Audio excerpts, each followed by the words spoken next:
네, 뉴스 오늘 매주 금요일은 전원책 변호사의 식견을 공유해 보고 있습니다. 전원책의 훈수 전 변호사님 모셨습니다. 어서 오십시오. 예, 안녕하세요. 네, 안녕하십니까.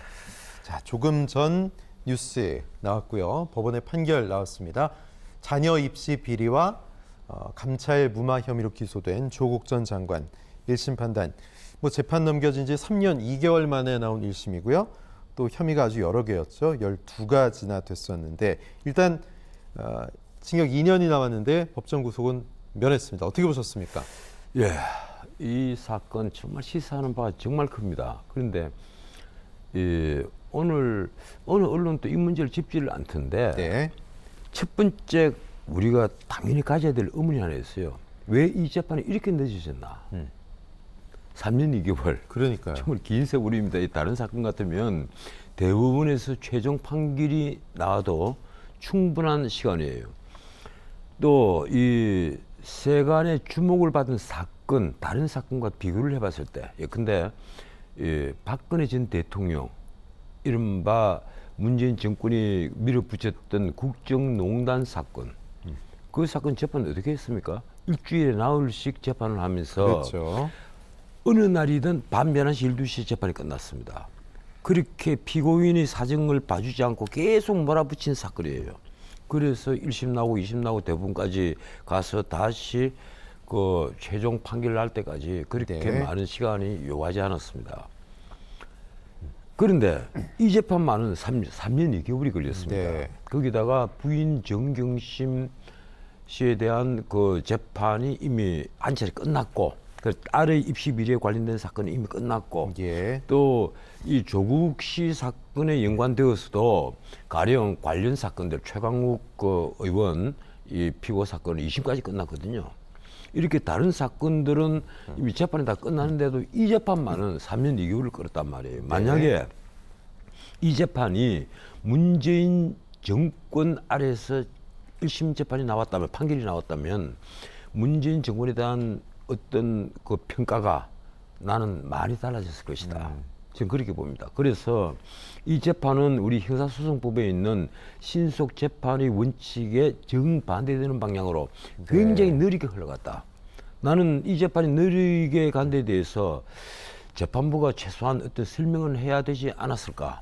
근데 오늘 아무런 설명이 없어요. 네. 설명 없이 그 판결문을 아주 장시간에 걸쳐서 낭독하는 것으로 그 끝을 냈는데, 무엇보다 이제 정경심 씨, 그 아내인 정경심 씨는 대법원에서 징역 4년이 확정이 됐고, 그렇죠. 오늘 아들의 입시 비리에 연관돼서 또 추가로 1년을 더 선고받았단 말이에요. 네. 그런데 아마 1년 더 선고받은 것은 딸에 대해서 4년을 선고를 했기 때문에 그걸 감안해서 1년 정도를 더 추가로 선고하는 것으로 끝을 냈을 겁니다.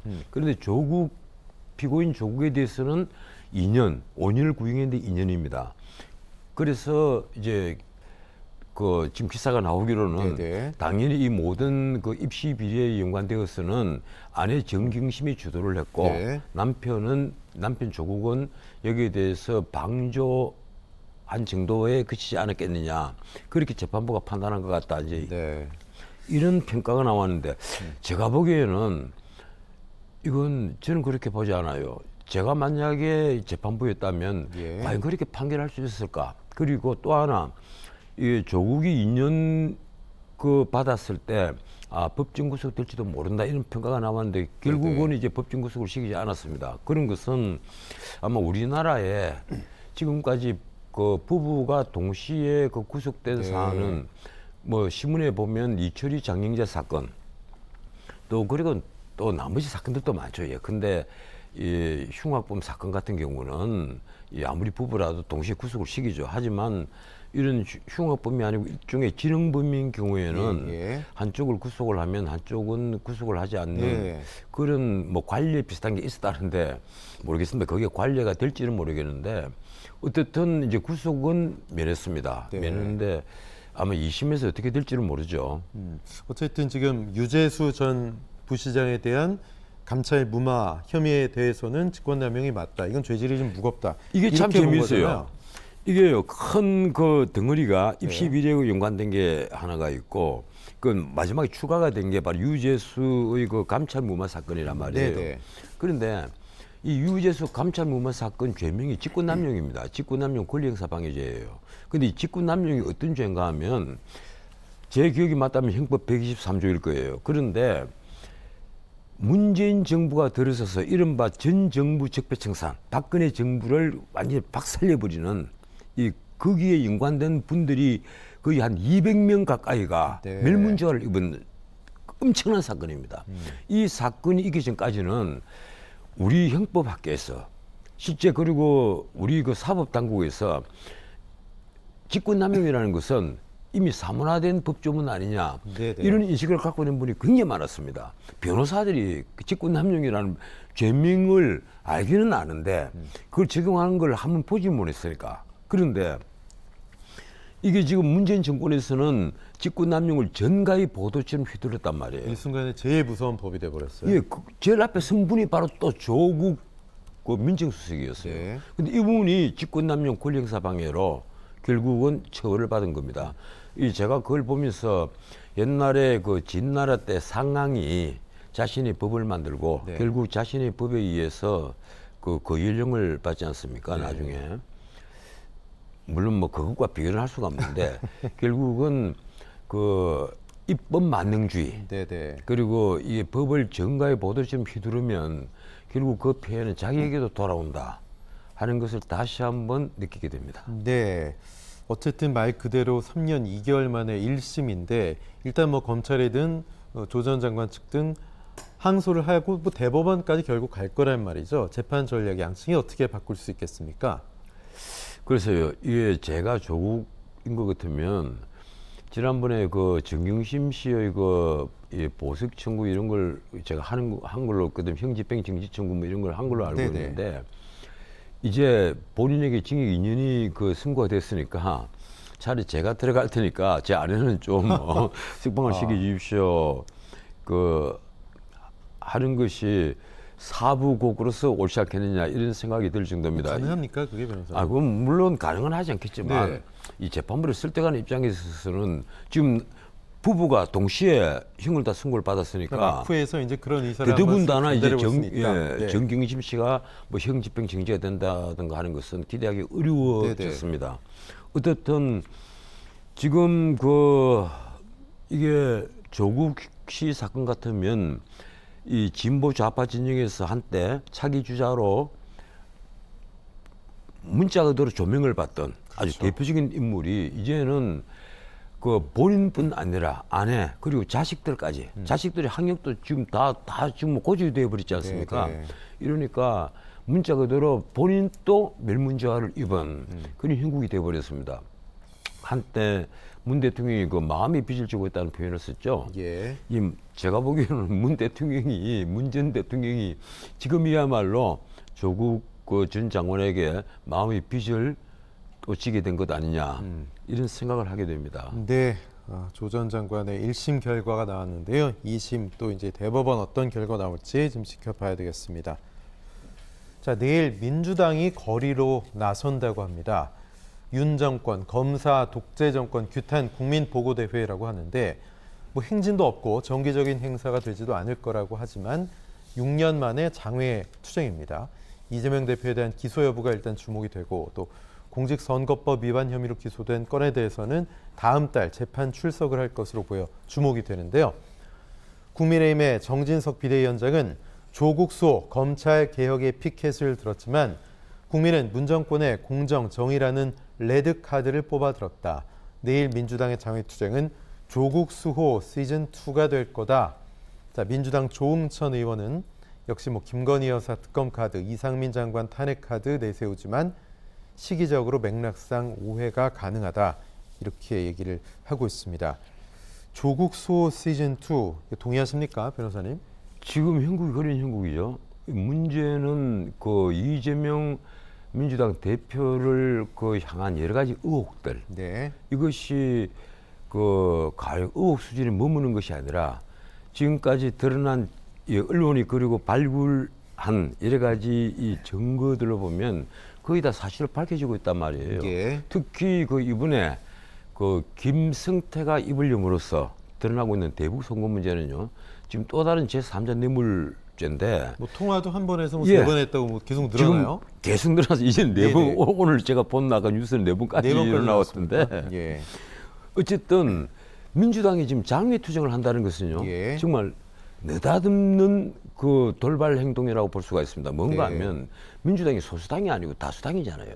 의회를 장악하고 있는 그것도 절대 다수의 당이란 말이에요. 169석인데요. 169석에다가 문제는 사실상 민주당 의원과 다름없는 분이 또 한 10여 분 있거든요. 그래서 180석인 거예요, 사실은.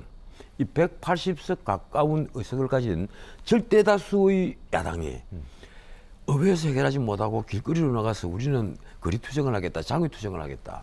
그것도 하필이면 주말입니다. 네. 주말인데 저 조홍천 의원의 그 말을 빌리자면 주말 4일에 각 지역으로 이미 할당이 돼가 있고 그리고 출석 체크까지 하는 모양이에요.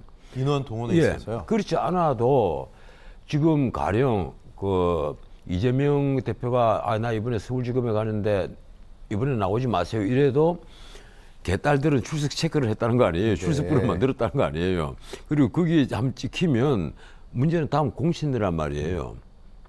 그래서 이번 그 주말에 장외 투쟁에 그리고 그 이재명 그 대표가 또다시 이제 중앙지검 2차 소환으로 가는데 대장동 게이트만 2차 소환입니다. 가는데 이번에도 민주당 의원들이 또 거당적으로 이재명을 호위를 할 것이냐 그리고 또 장외 투쟁은 어떻게 나갈 것이냐 제가 보기로는요 이건 민주당이 자신이 무덤을 자신들이 파는 거예요. 네. 나는 이게 보수 농객 뭐인 것을 떠나서 제가 말씀드리는데 정치를 좀 정치답게 해야지 이건 뭐 하는 짓인지 모르겠어요. 진영 논리에 매몰이 돼서 이 뻔한 일종의 그 지금 검찰이 주장하고 그리고 드러난 증거로 보면 지금 받고 있는 의혹들은 대부분 다 파렴치 범죄들입니다. 네. 이것이 어떤 민주화 투쟁을 한 그러한 성스러운 범죄가 아니란 말이에요. 예.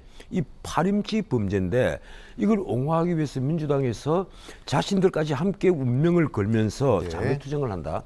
난 도저히 이해를 못 하겠어요. 네, 일각에서는 예. 기소 정도에서 멈춰라, 뭐 체포 이것까지는 가지 말아라, 검찰한테 일련의 사인을 넣는 압박용이다 이런 얘기도 있어요. 이거 한번 보세요. 제3자 뇌물죄의 경우에요. 네. 가령 그 금액이 1억 이상 같으면 무기징역 또는 10년 이상의 징역에 처한다. 이래 되어 있습니다. 네네. 그 보통 사람 같으면요. 당연히 구속영장을 치고 그리고 구속이 됩니다. 네. 보통 사람이면요. 그런데 이재명 대표는 개항에 가서 국회의원이 됐고 그리고 당대표가 돼가지고 방탄조끼를 지금 입은 상태예요. 네. 그것 때문에 구속이 되지 않고 있는데 만약에 체포동의서가 의회에 제출이 됐을 때 검찰이 구속영장을 청구를 하고 체포동의서가 의회에 제출이 됐을 때 자, 민주당이 어떤 포지션을 취해야 되겠습니까? 저는 그때 민주당 각 의원들이 정말 생각이 깊을 거라고 그 생각합니다. 생각이 많겠죠. 예, 아주 많을 거예요. 네. 그리고 반란표가 나는 이 지금 계산을 해보면 한 5석만 반란표가 생기면 이재명 체포 동의가 이루어질 것이다. 이런 얘기인데 제가 보기에 35석 이상 더 나올 것이다. 저는 그렇게 봐요. 예. 왜 그런가 하면요. 민주당 의원들도 명색이 이 대한민국 국회의원들입니다. 그렇죠. 그리고 그분들도 다 나름대로 헌법기관으로서 자기 판단 능력이 다 있는 분들이에요. 그리고 이재명 대표가 받고 있는 의혹이 어떤 범죄인지를 잘 안단 말이에요. 이것이 가령 정상적인 어떤 행정행위를 하다가 업무를 하다가 피치 못해서 그 당한 어떤 의혹이라면 받고 있는 의혹이라면 또 모르겠는데 그게 아니란 말이에요. 민간 합동 개발이라는 명분 아래 네. 서민들이 땅을 헐값에 수용을 하고 그리고 이게 민영 개발이 아니니까 분양가 상한제를 교묘히 피해가서 고가로 아파트를 팔 수 있도록 해서 엄청난 수익을 업자들에게 쉽게 말해서 대장동 업자꾼들에게 네. 넘겨준 당군들의 최대 사기극이 됐단 말이에요. 이걸 지금까지 이재명 대표는 내가 설계하고 내가 모두 결제했다. 말을 이렇게 하면서 5,503억이라는 당군들의 최대 공익 환수다, 공공 환수다 이런 식으로 자기 치적으로 만든 거예요.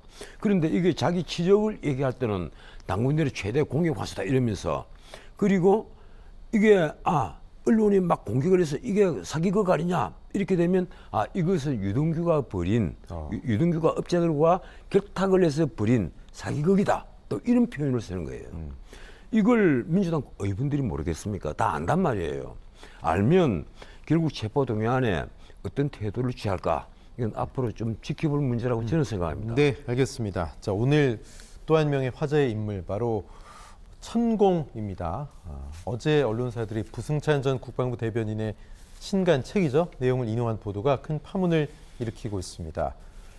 자, 부승찬 전 대변인은 남영신 당시 육참 총장 천공과 김용현 처장의 공간을 둘러봤다고 했다. 자, 육군 인사에게 확인해 보니까 차종과 또 구체적인 행적을 들려줬다. 이렇게 얘기해서 발칵 뒤집혔습니다. 사실 이 천공 의혹을 처음 제기했던 건 김종대 전 정의당 의원이죠. 이것 때문에 대통령실에 고발을 했고 경찰 조사도 받았습니다. 물론 대통령실은 전혀 사실이 아니라고 하고 있죠. 그런데 육군총장 공관이 대통령 관저 후보지로 선정됐던 게 사실인 만큼 또 책으로 써서 이 내용을 말하고 있다는 거 의문이 있다 이런 반응이 있습니다. 자, 또 하나 언론들이 제기하는 의문이 있는데 바로 부 전 대변인이 한남동 육참 공관과 함께 또 육군 서울 사무소를 동시에 거론했는데 한 군데만 갔다는 거죠. 네, 육군 사무소는 방문했다. 한남동 공관을 찾지 않았다. 마치 천공 때문에 어떻게 보십니까? 첫째, 이 부승찬 국방부 대변인을 지낸 사람. 네. 나는 이게 이 방송에서 특정인의 명예를 혹시 훼손할지도 몰라서 말이 네. 참 조심스러운데 이분이 책을 썼다. 그리고 거기에는 증명되지 않은 사실이 지금 들어가 있는 거예요. 물론 전문 증거 형식으로 나도 들었다는 식으로 표현을 해놨는데 이 국방부 장관이 이 남영신 국방부 장관이 육참 총장 공관하고 서울 사무소에 천공이 경호처장을 데리고 동반해서 갔다. 그럼 보고를 받았다. 그 얘기를 또 부승찬은 자기가 들었다. 이렇게 해서 책에까지 썼단 말이에요. 건네 전에 들은 이야기라는 거예요.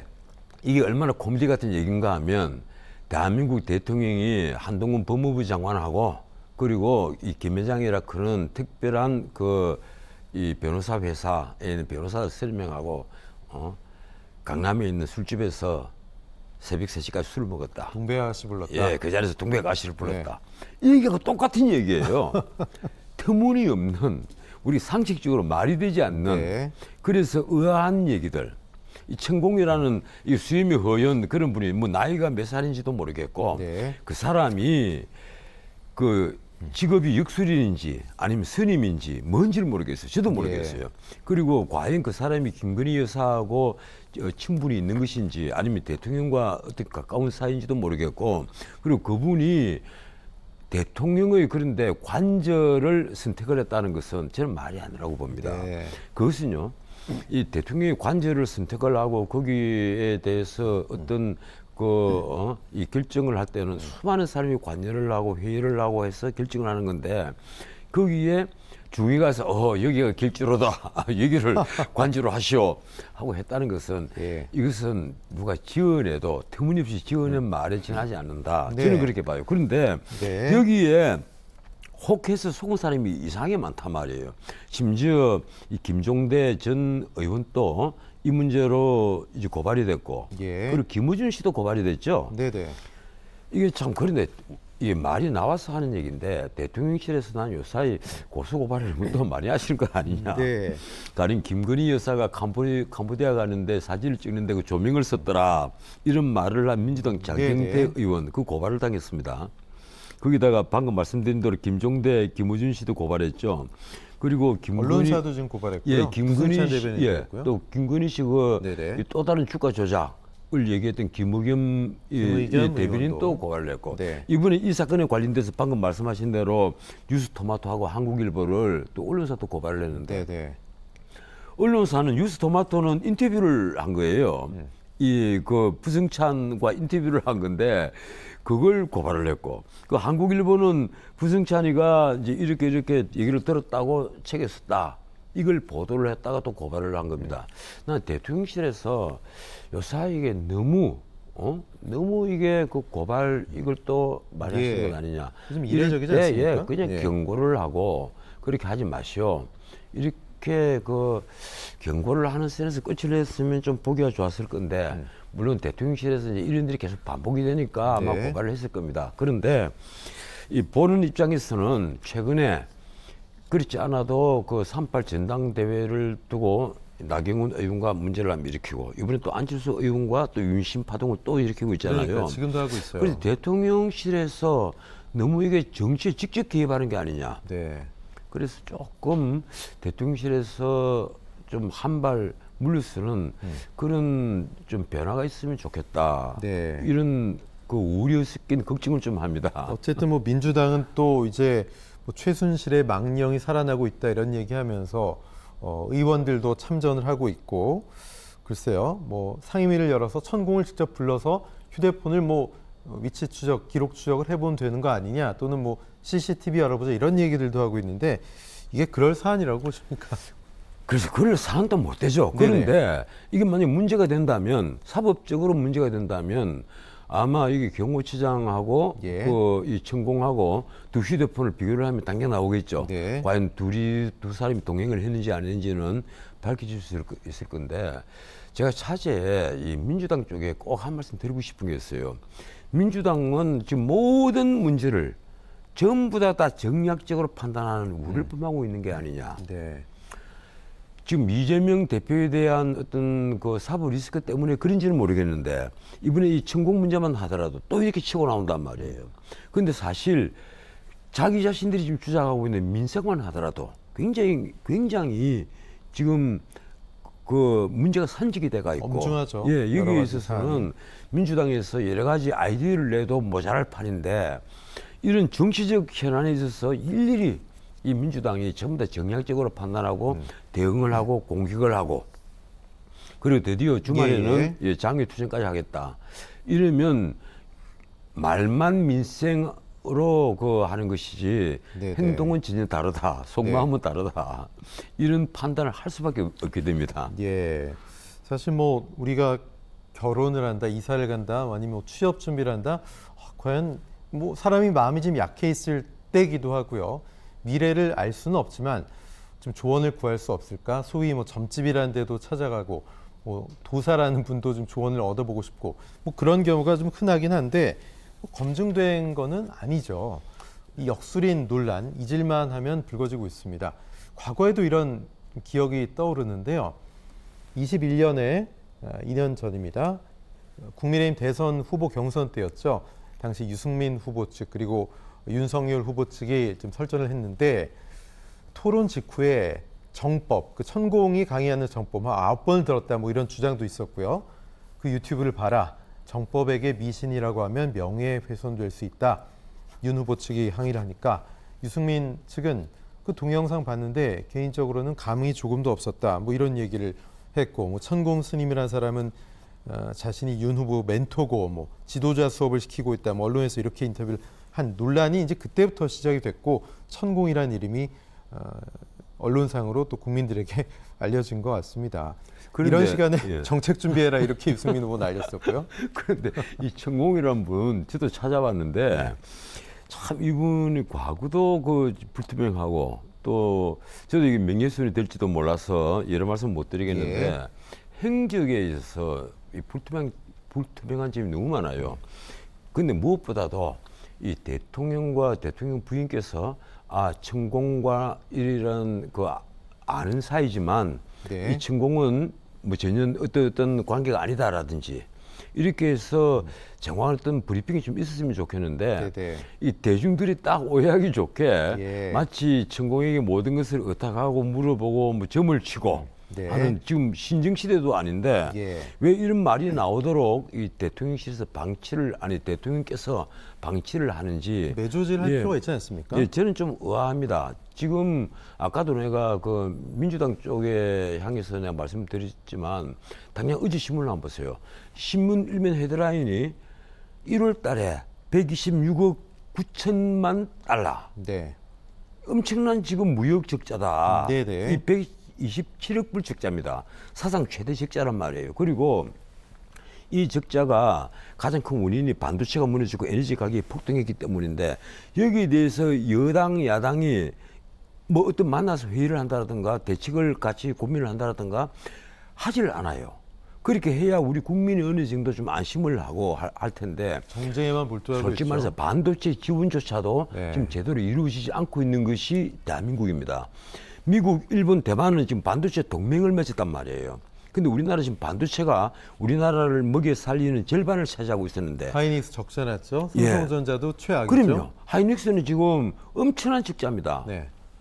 거기다 삼성전자도 이제 반도체 메모리 반도체에서 앞으로 우위를 장담하지 못한다 이런 말을 지금 하고 있단 말이에요. 그렇다면 국가적으로 이 문제를 고민을 해야 될 텐데 내가 가만히 보면요, 야당은 야당이고 네. 여당 자체도 지금 현재 현안이 무엇인지 우리가 뭘 지금 고민해야 될지 그래서 윤 대통령을 어떻게 서포트를 해야 될지 그걸 전부 다 모르는 것 같아요. 장관이 책임을 지고 일을 하도록 하겠다. 예. 이 윤 대통령이 국민에 대한 한 약속입니다. 그런데 지금 역시 윤 대통령이 만기칠람을 하는 그런 형국이 지금 돼버리고 네. 있어요. 그래서 내가 보기에 이게 장관도 제 역할을 못하고 대통령실은 주제 늦게 지금 정치를 하려고 나서고 있고 예. 그리고 여당은 지금 이 참 알량한 권력 다툼에 나서갖고 네. 이 난리를 지금 치고 있고 야 지금 결국은 윤 대통령에게 모든 지금 짐이 다 지워지는 그런 형국이 아니냐 이런 형국에 또 천공 같은 문제가 터진단 말이에요. 그러니까요. 이 천공에 좀 더 의존한다. 지금 조국 장관 천공 이게 중요하겠습니까? 지금 국민들이 그래서 말입니다. 먹고 예. 사는 문제가 더 중요한데요, 그죠? 저는 지금 올해 그 IMF 같은 데서 전 세계 성장률을 다시 재조정을 하면서 다 올라갈 것이다 이러는데 예. 대한민국만 다시 낮춰버렸습니다. 0.3%포인트를 낮춰버렸죠. 네. 그래서 저는 정말 걱정이 큽니다. 외국 전문가들이 그렇게 볼 정도인 것 같으면 예. 우리가 좀 더 정신을 차리고 이 여야 없이 함께 머리를 맞대고 우리 국민들을 위해서 좀 더 고민을 해야 될 텐데 네. 예, 정말 그런 것보다는 정의하게만 너무 그러니까요. 예, 머리를 쓰는 것 같아서 안타깝습니다. 정치권의 각성 바랍니다. 전원 체계 운수 여기서 마칩니다. 변호사님 고맙습니다. 예, 고맙습니다. 네.